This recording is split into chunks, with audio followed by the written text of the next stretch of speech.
What up? What up, fam? What's going on with you? This quick coming back at you with the Sports Pub episode 5. I'm here with my 3 running buddies, man. What's up, Thrill? What's going on? I got Willie Thrill Brown here. What's going on with you, Thrill? What's happening with you, y'all? I'm Willie Brown, and these are the Blue Notes.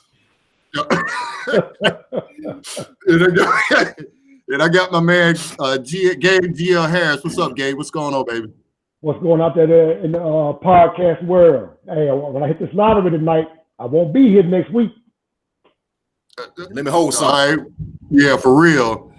And last but not least, I got my young fella here, Napoleon Gifford. What's going on, Giff? What's going on, baby? Just another day, man. Just another day. Glad to be here. I feel you, man. I feel you. Well, we're pleased to bring you another episode of the Sports Pub. Unfortunately, we're going to start the night on a bit of a somber note. One of my heroes growing up, because I'm originally from Georgia, and one of my heroes growing up was Hank Aaron. And as everybody probably knows by now, Hank Aaron passed away today at the age of 86. One of the greatest baseball players of all time. That goes without saying. The original record, passed Babe Ruth in 1974 with 715 home runs to break his record, and it record held for over 30 years until Barry Bonds broke it. And I know we don't talk much about baseball on the show, but I just wanted to pay him his respect, and just throw out a couple of little nuggets at you. Hank Aaron played in the major leagues for 23 years. He made 25 All-Star teams. Now, you're probably wondering, how does that make sense? Well, early on in his career, they used to have multiple All-Star games during the season. They'd have one in the middle of the season and one towards the end of the season. And so he made 2 of those, and he made 22 straight All-Star game appearances. He won the MVP in 1957 when the Milwaukee Braves won the World Series, and he finished, as I stated, he finished his career with 755 home runs. This brother hit 40 home runs when he was 39 years old. And the one thing about Hank Aaron that always stuck with me was the class that he showed, because as he was approaching Babe Ruth's home run record of 714 home runs, he received thousands of death threats a day. Threats against his life, threats against his children's life, threats against his wife's life, his entire family, to the point where he had police protection going into the 1974 season because they took the threats pretty seriously.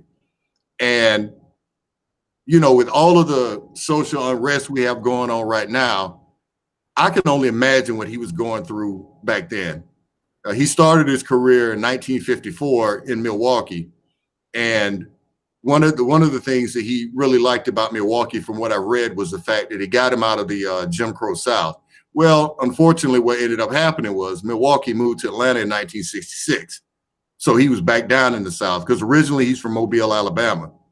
And so when you're a black man, during that time, a black man in the South, and you're getting ready to break one of the most hollow records in baseball history, the most hollow record in baseball history, a lot of people didn't take that too kindly. And there were threats. There were, various death threats. And a lot of people, tried to say that he was bitter as he aged. And you know what? I can't blame him. Hell, who could blame him? I mean, I don't know if you guys remember the Sports Century. They used to come on ESPN where they profile various athletes. So they did a Sports Century on Hank Aaron. And I'm telling you, if you haven't seen it, it's on YouTube. If you haven't seen it, it'll choke you up. It'll choke you up. So one key nugget here I want to throw in before I open it up to you guys. And one of the cool things is my aunt was actually at the game when he broke Babe Ruth's home run record on April 8th, 1974. She was actually there. She lived in Atlanta at the time, and she ended up getting tickets to the game and went and saw him break the record. So that's pretty cool. And it was pretty cool. And it was pretty cool to hear her tell that story on a couple of occasions.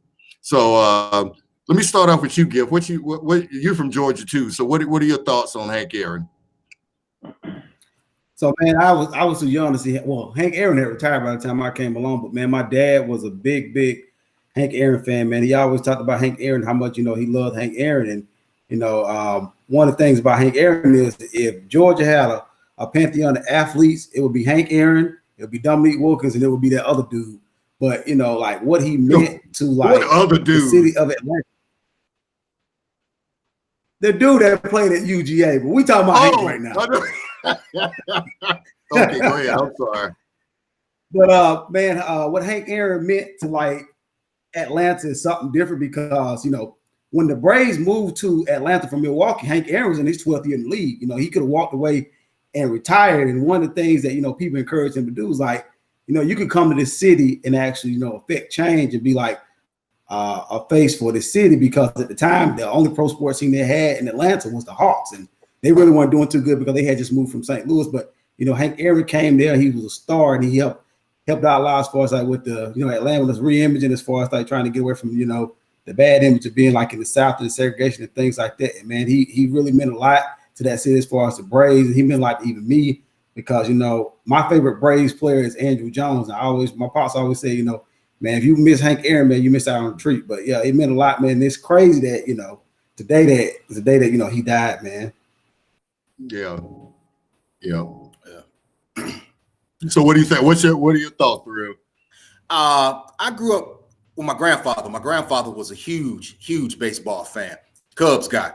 But my grandfather always talked about Hank Aaron, what a fan he was of. My grandfather being older, watching everything, seeing everything, how everything was growing up. And you touched on what my grandfather used to talk about, how much hell he used to catch and how well he handled it. And not everybody was capable of handling that with the grace and the class that he did. And, to be able to break the record, which a lot of people still consider him the record holder, right? Because, his legacy isn't tainted by steroids or anything like the other. Because what place is he in now? Third place? No, second. Second place now. Okay. Never had that hanging over his career. And like you touched on when he broke the record, that's one of the best highlights in sports, is watching him rounding the bases and that guy coming out on the field and congratulating him and while he finished his home run trot. So it's a sad day. He was, like you said, he was a treasure. Yep. What are your thoughts, Gabe? Like Thrill said, I mean, national treasure, not just a sports treasure, but he really exemplified class. I put him in the category with Jackie Robinson when it comes to black baseball players. He's the top tier when it comes to how you're supposed to handle yourself, especially during those times. I mean, now we talk about, some of the things that we have to go through, but I couldn't even imagine what was going through his mind every day, and still got up, did his job, did it to the utmost, the top level. And it just, like you said, it's just a day that will go down, and everybody needs to pay respects to that man. They need to have something this season in remembrance of him. And my dad, he was a big baseball player. Back in those days, baseball was pretty much the only sport that my dad ever played. He went to college playing baseball, and he always talked about the greats. And it's just like you said, it's just a somber day. Yeah. So anyway, like I said, I know this is a little different than what we usually start the show with, but I wanted to make sure that we paid him the proper respect, not only for his accomplishments on the baseball field, but the classy and the classy man that he was, and the integrity that he had, and just the way he carried himself. And a lot of us and a lot of athletes can learn a lot from Hank Aaron by the way he carried himself. So we're going to switch topics now. And one of the big stories, and it's kind of gaining a little bit of steam, if you can believe that, if it could gain any more steam, is Deshaun Watson. Now, Deshaun Watson, for those of you who don't know, is the star quarterback of the Houston Texans. Deshaun Watson, allegedly, he has not come out and said this, but he allegedly wants out of Houston because he's not happy with the direction of the organization. And Thrill, you had some thoughts on his situation and what's going on. Basically, I want all you guys' opinion on this. Now, it's well documented what type of player Deshaun has been in Houston, and it's also well documented the disarray just that the franchise has been in lately. They traded his number one wide receiver. Yeah. They got a chaplain basically running the organization. So my question to my fellow pubsters is Deshaun right in asking for this trade? Should he hold the franchise over the barrel? Because Deshaun has a no trade clause. So he basically one of the few athletes in football that can dictate terms. They won't get to decide where they send him. Right. So how should Deshaun handle this? Should he trust the organization and give them time to get better, or should he force his way out right now? And he shouldn't trust anybody in that Houston organization. No. That organization, it's amazing to me how quickly they've gone downhill. Yeah. They were one of the premier AFC teams just 2 years ago. Yes, sir. They had plenty of pieces in place. They had a legit MVP candidate at wide receiver. They had defensive line players that was defensive player of the year. They had another one that was coming along in Jadeveon Clowney. So that organization is not to be trusted. That front office has proven that they are in the business of making money and not trying to win championships. And we all know, as an NFL player, you are one play away.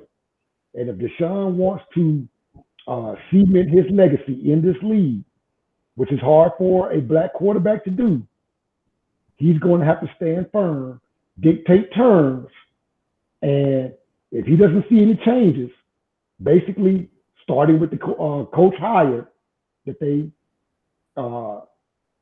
search that they got in place, I don't have no problem with him dictating, say, hey, I want to go somewhere. Now, with having the no trade clause, I know you say, Thrill, that he's going to kind of be in the driver's seat. I look at it a little bit differently.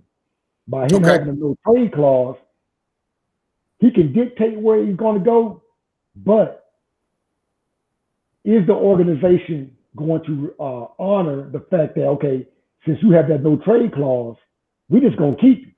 We got you under contract. They might. Now, if he didn't have a no trade clause, then he would probably end up at, say for instance, a smaller market team, but he would get his wish. Now, since he has a no trade clause, are they going to keep him in place and make him honor his contract? Because whoever offers the most for him may not be where he wants to go. Right. And the thing with that is when you leak that information public, I know if Gabe wants out, man, I'm not giving you everything that you asked for because I know you got an unhappy player. He's definitely not going nowhere in the AFC.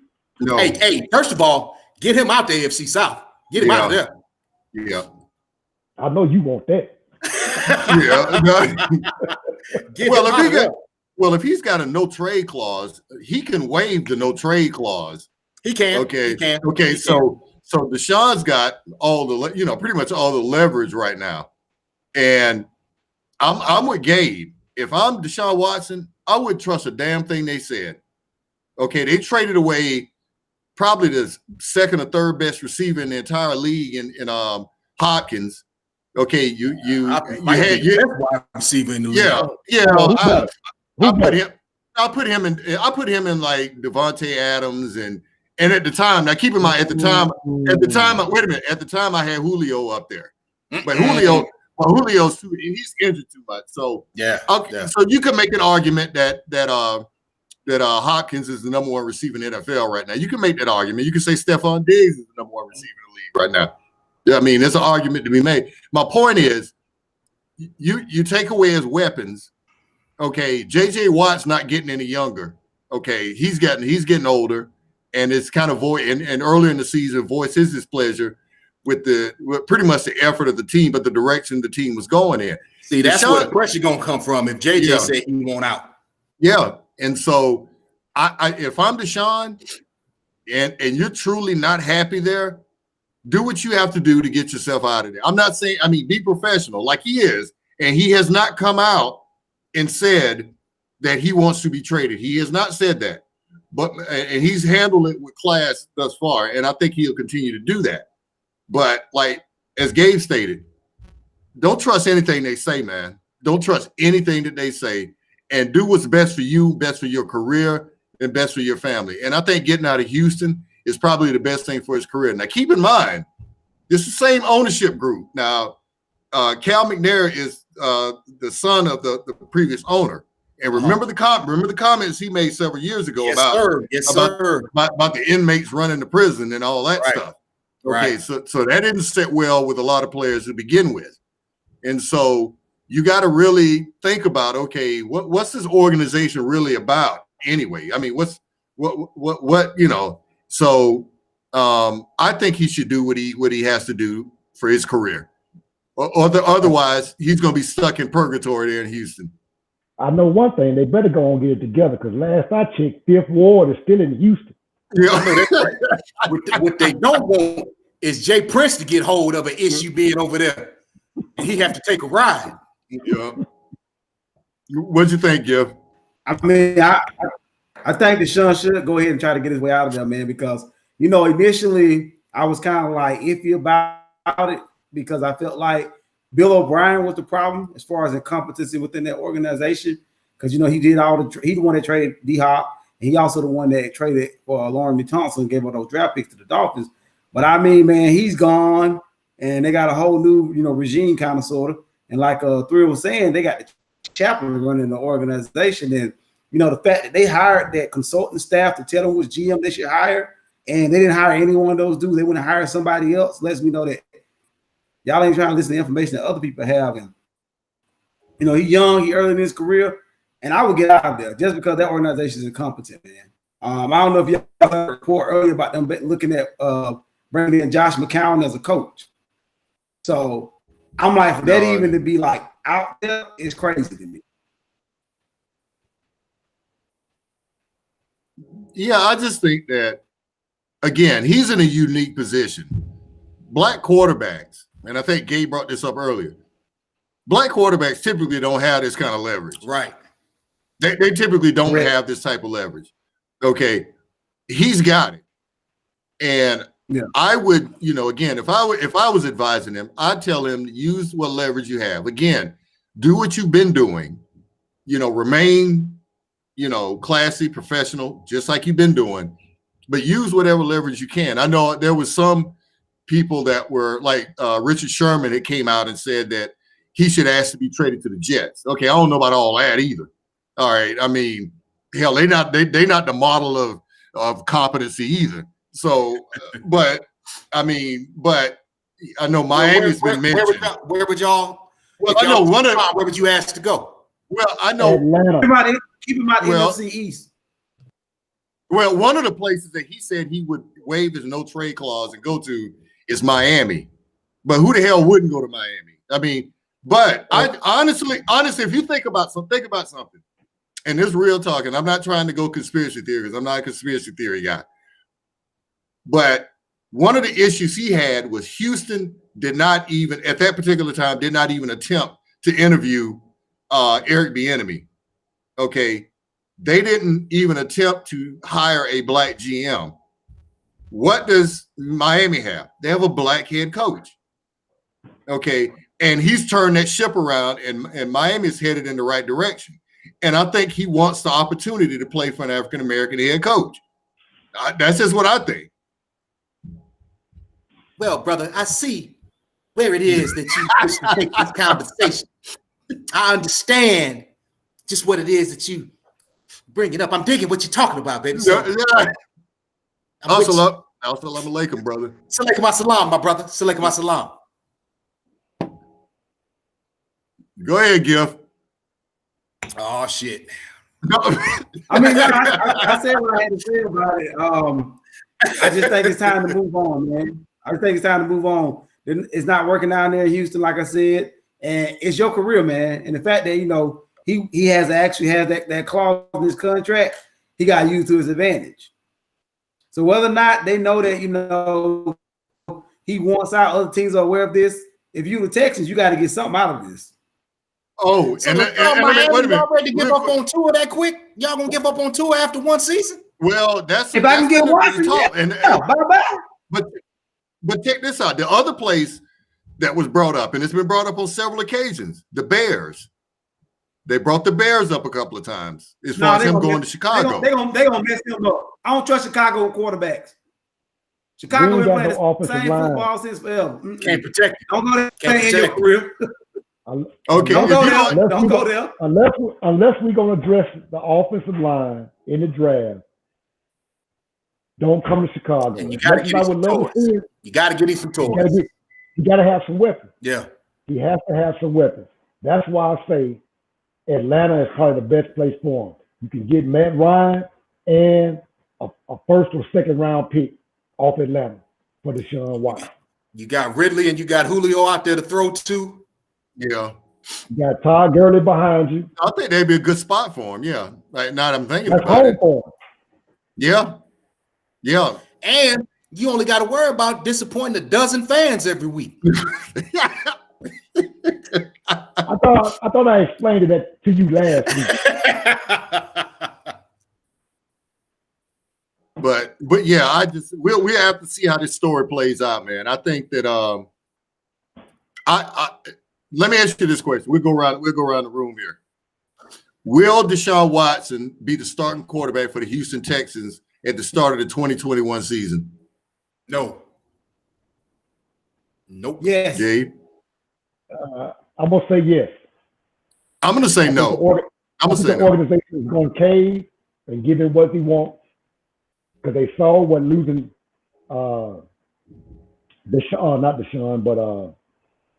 DeAndre Hopkins. Yeah.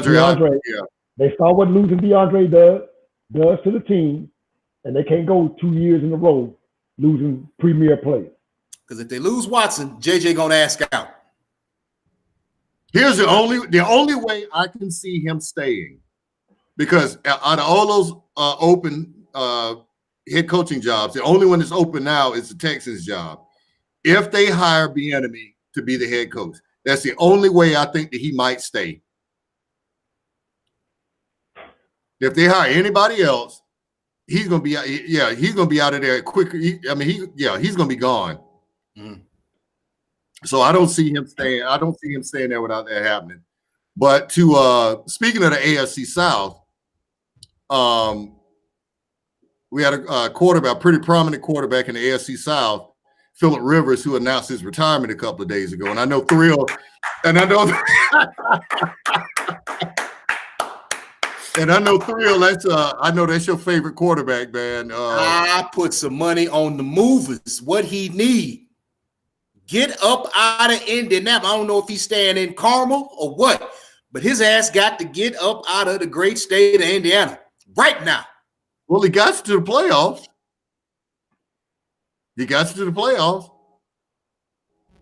Quit without a true number one. Exactly. I put my hands on both of y'all. So, Giff. I mean, literally, you got a rookie running back coming in. You don't have a true number one. Your offensive line did get better, but what toys do you have in Indianapolis? Right, and you had one of the best quarterback. Yeah, we do. We got one of the best offensive lines. Yep. The only quarterback whose arm was weaker than Rivers this year was Drew Brees, and it wasn't by much. Hey, no, all the time is undefeated, baby. Baby, undefeated. Yeah. Undefeated. Yeah, let me ask you this question. You think he's a Hall of Famer? Without being biased with my opinion of him, his numbers will merit him going to the Hall. Because if you look at it, he has more passing yards and more touchdowns than Big Ben and Eli both. And Eli's a Hall of Famer. Big Ben's a Hall of Famer. So his numbers will dictate him getting into the Hall. So, yes, I will say that he's a Hall of Famer. It won't be first ballot. Oh God, no, it won't be. No. He won't be first ballot. No. And I will push back a little bit. I mean, he's probably going to get in, but Eli Manning, in my opinion, ain't a Hall of Famer. But that's just me. Mm-hmm. That's just me. But keep this in mind. Phillip Rivers has more touchdown passes and I think more yards than Dan Marino. Now, I think Dan Marino was a much better quarterback, but he has more passing yards and more touchdowns than Marino did. But hey, the stats now are a lot more inflated. Oh yeah, they're watered down. Yeah. You know, DB can't even touch wide receivers now. No. And the rules have been changed such as an offensive game. We know that. And so, but again, I think that, like you said, he's not going to be first ballot. But I think after probably about maybe 4 or 5 times being on the ballot, they'll put him in. I think they'll put him in. But I think he had 10 more kids by then. I think Phillip Rivers is really underestimated. Look at him. He came out at 04 draft. All 3 of those quarterbacks, Eli, Roethlisberger, and him, he went to the worst situation. And one thing I will say, he went. We know that Archie was like, my man going to New York, but he went. And just like as a quarterback, I think Phillip Rivers was better than both of them dudes. And I understand each one of them got 2 Super Bowls. He got a quarterback, which you want a quarterback to be. Phillip Rivers was better than both of them dudes to me. And I mean, man, he was not better than Big Ben when Big Ben was in the club. No, he wasn't. Not even close. No, he wasn't. Yes, he was. The only thing he didn't do, his teams did not win. Y'all better go look at Phillip Rivers' numbers. Go look at his numbers. So he got the numbers. So since his numbers is better, that makes him better, right? That's not necessarily how we gonna look at the whole exactly. It plays a part because they play in the same level competition in the conference. They see the same. So Kareem. So by your analogy, Kareem is better than Jordan. He got better numbers. Wait a minute. Who did you say was who did you say Phillip Rivers? Wait, who did you say Phillip Rivers was better than? He said he was better than Big Ben and Eli. Phillip Rivers wasn't better than Big Ben. Eli maybe, but he wasn't better than Big Ben. Yes, he was, man. I'm telling you, he was. Big Ben came out of Miami, Ohio, and he is probably the best quarterback in Pittsburgh Steelers history. He still won the first round game. Don't act like he was an underdog. He wasn't an underdog when he came out of that little school. People knew who he was. I'm not saying he was an underdog, but he didn't play at NC State. He didn't play in the ACC. And he carried that franchise through eras, through the running era, through the Hines Ward era.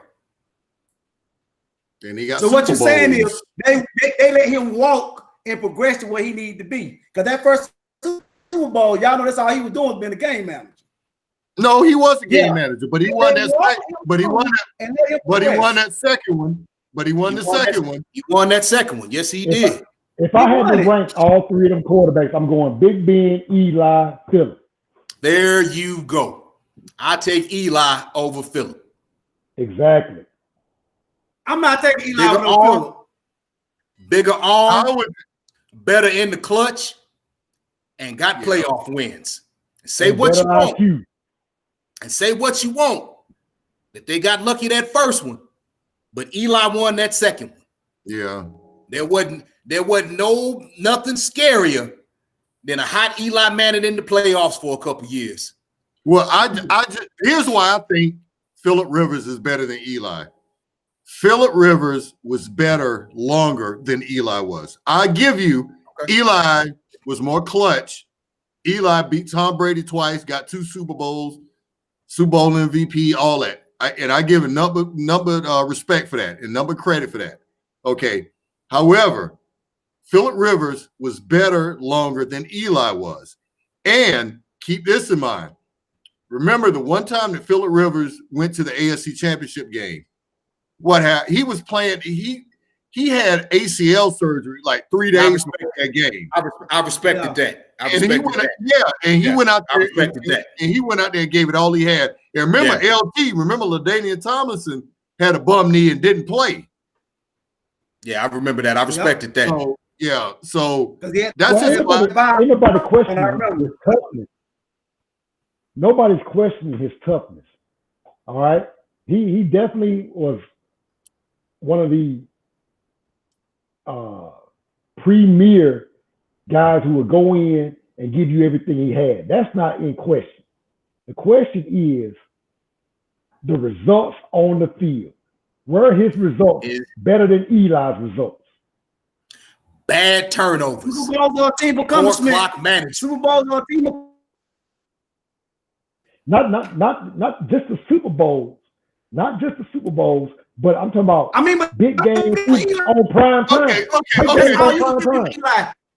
Okay, take the 2 years out. Take out. Eli killed it.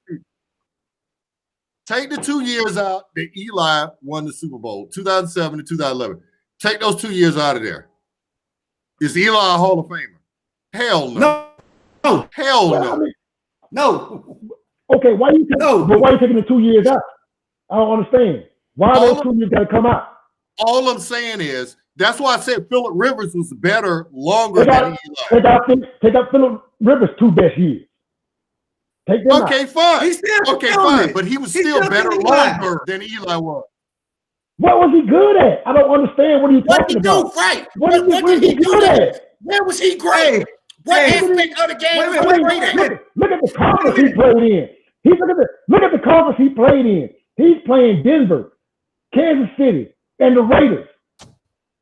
The Raiders and you can say Kansas City for the most part until that was 4 wins off top. Pencil 4 wins in off top playing them back then. So tell me what was Phillip Rivers doing aside throwing a whole bunch of yards late in the game because they were so far behind? What was he doing? That man wasted LaDainian Tomlinson's career. He wasted LaDainian Tomlinson's career. No, he did not. No, he wasted LaDainian Tomlinson's career. No, he didn't. The San Diego Chargers ownership wasted his damn career. San Diego didn't do squat, and neither did Rivers. No, wait a minute. Hold on. Marty Schottenheimer went 14-2, and they fired his ass before the next season. They went 14-2, and just because they got knocked out, he got fired. The organization why they get knocked out? Why they get knocked out? Organization screwed him. How many picks? How many picks did Rivers throw that game? Okay, I promise he threw 3 that game.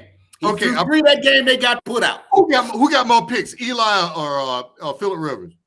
I don't know. Rivers threw 97. Eli got 2 years ago. Go ahead, Giff, if you can. Eli got that. Eli got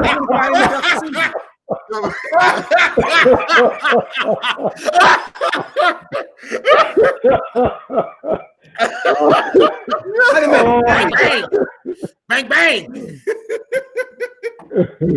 Hey, here goes the numbers for you. Here go your numbers. Phillip Rivers completed 65% of his passes. Eli 60%. Eli had 244 interceptions. Phillip Rivers only had 209. And Phillip Rivers played long. How many rings Phillip Rivers got? Okay, there we go with that bullshit. Okay, that's the first thing. Okay, I give you that. Eli got 2 rings. Who had the better team those years? Who had the better team? Who had the better team? Who had the overall better team? Had all great defense. I always thought the Giants had a better team than the Chargers. I did too. So did I. I'll agree with that. I'll agree with that. So did I. Giff, are you happy or you just? Or you just, yeah, I don't know. That's just, yeah. Gifford out here playing Frosty the Snowman because this joke is froze.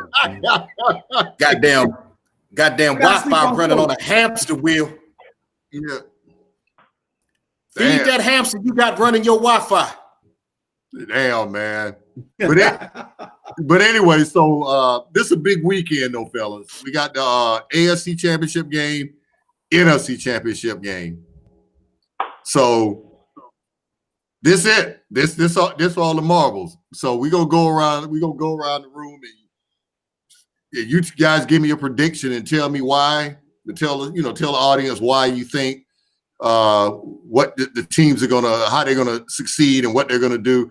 I'll start off. I think as much as I've been on the fence on this, I think it's gonna be Green Bay and Kansas City. The only reason I'm picking Green Bay is because they're playing in Lambeau. That's the only reason I'm picking them. It's gonna be cold as hell, and I don't care what nobody say. Everybody say, well, Tom Brady played in New England and he's used to the cold. No, he's 43 freaking years old. It's cold as shit out there. Okay, all right, and keep in mind there are other players on that team from Florida that's been playing in Tampa that don't have no clue about that kind of cold.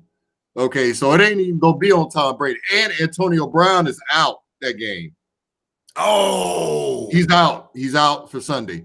So that's gonna hurt him a little bit. So I think it's gonna be, and I think Kansas City is, Mahomes is playing. So if Mahomes playing, I think they're gonna win. Now, the only way I can see them possibly losing, because Buffalo's too one-dimensional. They don't have a running game. Okay, so they're going to drop Josh Allen back 40, 50 times, and I just don't think that's a recipe to win.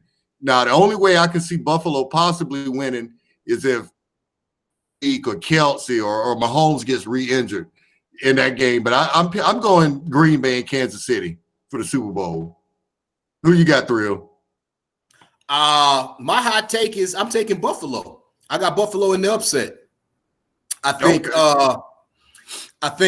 that Buffalo offense is, I disagree with you. I think they are going to run the ball because you can't run on KC.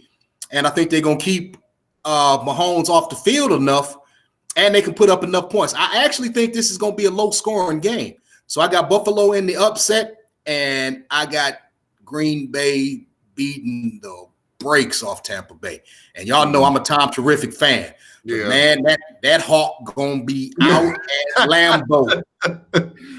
And if y'all ain't never been in that, you don't know what it's like. Like Gabe Harris tell me when I send him a screenshot of the weather here, hey, baby, you ain't got to live like that. No. There's other places that you can live your life. That you ain't got to be there in that type of weather. I don't understand. So that's my take. Oh, you lived in Chicago. You understand perfectly well. Oh, yeah. I don't understand why he's still there. Oh, okay. But I'm like you, Quick. I'm like you. I got the same thing. I got Kansas City, and I got that team out of Wisconsin. And for the exact same reasons, I think the weather is not going to affect Tom. I think he's going to play to his normal standard in championship games. But I think those other guys, that cold, like Thrill said, that Hawk going to be out. Yeah. And they ain't going to know what to do. They ain't played in no Wisconsin weather in January. Yeah. Like get me back in the locker room. Where them heaters at? Exactly. And then as far as the Buffalo Kansas City game, I think it's going to be a shootout. And as long as Mahomes is on the field, I think they're going to put up enough points to make Buffalo have to throw. And even if they can run the ball, it's going to be to the point where they're going to be down by 17, 21 points. And now you're depending on Josh Allen to have to throw, and Tyrann Mathieu is going to sit back there and bait it. Yeah. So I got Kansas City, and I got the team out of Wisconsin. All right, Giff, who you got? Be quick. You know you ain't got long before you freeze up. I'm gonna take Kansas City because I don't think the Bills will score enough points if they want to mention our offense. And I'm taking Green Bay because it's gonna be cold up. It's gonna be cold up there, and the Buccaneers are 0-8 in freezing temperatures. And that team ain't ready to go out there and play in that cold weather. And Michael Vick gonna do something that Tom Brady ain't never done. That's won a playoff game in Green Bay. Yeah. Boy, that Hawk is different up north, baby. It's different. That ain't that's still my bit. Okay, but what's the one thing that neutralizes weather? Speed. Yeah. Okay, when you running around like that in the snow, like when Michael Vick upset, God dang, man. When Michael Vick upset Green Bay and Brett Favre that one year, what happened? He ran all over him. He ran. They ran the ball. Yeah, it was snowing. He ran all over him. Okay, so but they don't have that. You know, you got Rodgers who's 37, and you got Tom Brady who's 43. That ain't happening. But that's why I say it's probably not gonna come down to Tom Brady. He's probably, like Gabe said, he's probably gonna play his regular, normal game. Yeah, he's gonna do what he does. You right. But the rest of those guys, you got them young guys on the team that ain't never been in that kind of cold. Man, that's a different story. It's completely that kind of cold, that kind of cold, and that kind of pressure. You know, this is the game to go to the Super Bowl, baby. Yeah. Well, that's why I don't think Josh Allen's gonna pull it out, man. That pressure. I mean, this is a different type of feeling. This third year in a row, Kansas City been in the AFC Championship game. This Buffalo's first crack at it. So, in quite some time. Yeah. This is their first crack at it. So, I mean, that's just where I am. But, I think they're gonna be good games. But that's why I think Green Bay. Yeah, I think they'll be good games. I think so too. So, excuse me. You all right, Gabe? Yeah, man. I don't know what the hell happened. The light skin emergency. I think Giff internet came up here to water rock. No. Giff's internet and gave you a virus. I know, right? Y'all need to get out of Georgia, man. God, South Georgia internet, yeah. I mean, I don't know I don't know what's going on down there. Hey, Thrill. And I'm from there. Did you know Chad Henne was that fast? Hey, man, say what you want. Chad Henne was and still might be Michigan's all-time leader in touchdowns and yards. Because you remember, Henne was a 4-year starter in Ann Arbor. He started all 4 years. So Henne put himself together, nice little career. I honestly, all jokes aside, didn't know he was still playing until a couple of weeks ago. Yeah, I am on the sideline. Man, he ran his butt off, man. And they said running like a scalded dog. Yeah, but they said that his wife and kids were at the game. They apparently they rarely go to the games, but they actually went to that one and he got in. Yeah, so you get that little adrenaline rush, that little extra motivation when you got your family there. So yeah, man. I tell you this though. If Patrick Mahomes couldn't go because of that concussion, Kansas City wasn't gonna win that game. Yeah. Hey, I got a confession for Chad Henne. So when he came out of Michigan, I thought he was can't miss. And I thought the Falcons were stupid. I thought they should have drafted Jake Long. And then he got Chad Henne in the second round. But I was wrong. But I swore Chad Henne was going to be that dude coming out of Michigan. Yeah, I thought he was too. He had me fooled. But it let you know how serious it is on Sundays, boy. Yeah. Because I tell you I told y'all who my can't miss was. Man, you couldn't have told me that Matt Leiter wasn't gonna be that dude when he left USC, boy. That's another one. Man, he got me. I thought he was gonna be all pro by his second or third year. And Brady Quinn got off that No, he didn't get me off that same. No, team. I knew Brady Quinn. Yeah, he didn't get me. Yeah. Yeah, off that same team though. Notre Dame. He had everything to me. First of all, he went to Notre Dame, so that's 2 strikes right there. So I got a hard time even watching him because of where he played at. So that was it right there. Brady Quinn looked the part. That was about it. He looked the part, man. He looked the part. I thought honestly, speaking of Notre Dame quarterbacks, I thought Rick Meyer was going to be good. He from right around here. He from Goshen, about 10 miles up the road. Saw him play a lot. Yeah, I thought he was going to be the shit. I thought he was going to be good, and then he had that one good. I think he won like offensive rookie of the year or something. Yeah, or came close to it, and just didn't do nothing else after that. And then he went to Chicago and bummed out there, and so well, I tell you, that bum McFadden came to the league and didn't do nothing. I thought he was going to be something. He's sorry. Straight up bum. Straight up bum. Bum. Ooh, boy, you really trying to get me on worked up today. Wait a minute. Didn't McFadden make the Pro Bowl a couple of times? He might have. I don't know. Listen, man, we always talk about it, and we talk about it in the pub all the time. You can have all the college numbers you want, but if you don't go to the right NFL system, if you don't have the right coordinator and a coach that believes in you, it don't matter. Look at some of these guys that stuck around the league that didn't have no numbers in college. You look at guys like Brady. Wes Welker. Yeah. Brady. Yeah. You know what I'm saying? So, I mean, it's just all about going to the right fit. You go to the right fit, you're going to have a pretty decent, maybe even above average NFL career. Now, you got to put the work in. I say that. You got to put the work in. But how many guys have we seen that we thought, because how they played on Saturday, was just going to translate over to Sunday, but they get in the lead? Kajana Carter, all right? Cedric Benson, all them type of guys. Sammy Watson. Boy, you couldn't tell me Sammy Watson wasn't Sunday ready when he came out of school. Exactly. Hey, it's all about going to the right fit. Now they're going to these smaller schools, finding these guys that want to come in, want to work, have good work ethic, and these guys are still playing when these 5 stars, 4 stars that went to some of these big schools are not panning out. Yeah. So what do y'all think about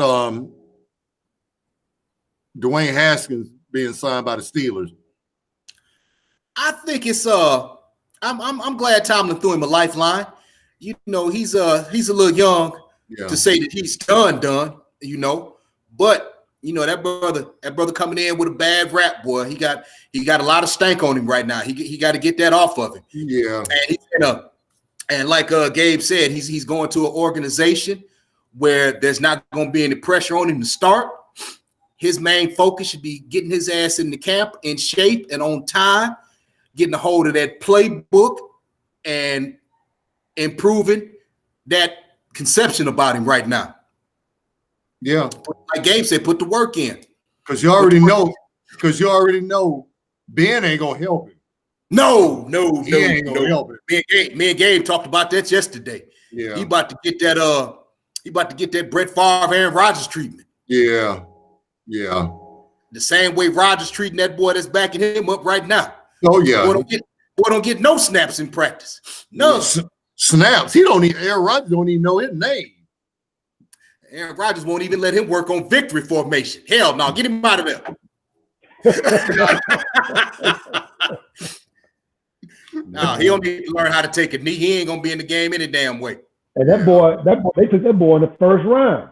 Yes, sir. Traded up to get him. Yeah. Traded up to get him. Yeah. That was a wasted pick. This time around in Pittsburgh, because that's gonna be it if you don't get it right there. Yeah, they said Carolina wanted him too. Carolina had offered him a contract, but he decided to go to Pittsburgh. Better organization. Yeah. More stability. Yeah. Yeah. All right, but anyway, you might mess around and find yourself back in the game in Carolina. Yeah, for real. He don't want that right now. I know, right? You might mess Why would around you and do find something so yourself taking. foolish? You mess around and find yourself taking first team snaps in Carolina. We can't I know, have that. No, he like, I ain't trying to get on the field. I just wanted to have a job. Whoa. No, I didn't want to play. I didn't want to play. Yeah. Well, anyway, fellas, it's good hanging with y'all again for another week, man. And I appreciate you. Yes, sir. And so everybody look out for the link that we're going to send out in the pub this week when once we post this to the YouTube channel. Much love. And we see you guys again next week, same time, same bat channel. Hit that like and subscribe. Yes, Y'all sir. give Give me some music, Giff. And give me some Wi-Fi, Giff, when you get a chance. Yeah, I know. He ain't got no Wi-Fi to give.